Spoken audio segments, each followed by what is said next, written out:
ஆண்டுகளுக்கு முன் கிடைத்த தகவல் கச்சிதமாய் பயன்படுத்திய இந்திய ராணுவம். இதை பற்றி இந்த லென்ஸ் பகுதியில் பார்க்கலாம்.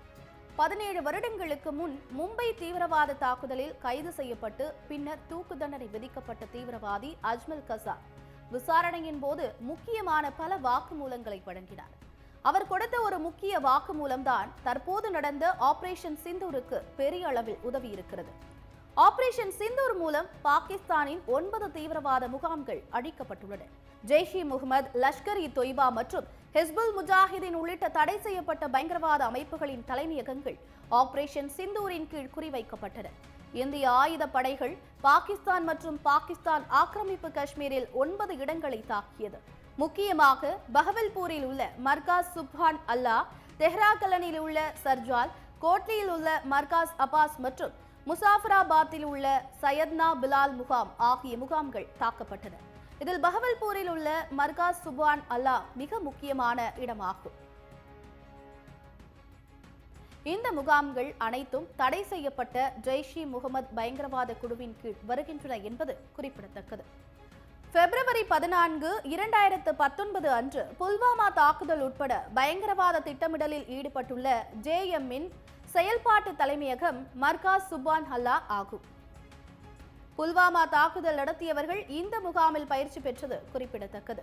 17 வருடங்களுக்கு முன் மும்பை தீவிரவாத தாக்குதலில் கைது செய்யப்பட்டு பின்னர் தூக்கு தண்டனை விதிக்கப்பட்ட தீவிரவாதி அஜ்மல் கசாப் இங்குதான் பயிற்சி பெற்றார்.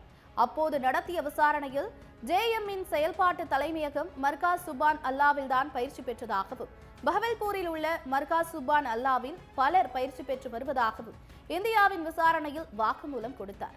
அவர் அப்போது தந்த தகவல் இப்போது அந்த இடத்தை குறிவைக்க முக்கிய காரணமாக மாறியிருந்தது. அதை தாண்டி இன்னும் சில உளவு தகவல்களும் இதற்கு காரணம்.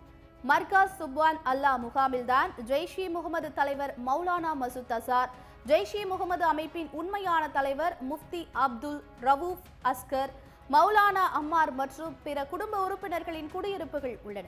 இதில் தெஹ்ராகலான் முகாமில் உள்ள சர்ஜல் பகுதி தீவிரவாதிகளின் கடைசி கட்ட தளமாகும். அதாவது ஜம்மு காஷ்மீருக்குள் பயங்கரவாதிகளை ஊடுருவச் செய்வதற்காக ஜெய்ஷ்-இ-முகமது பயன்படுத்தும் முக்கிய தீவிரவாத ஏவுதளமாகும்.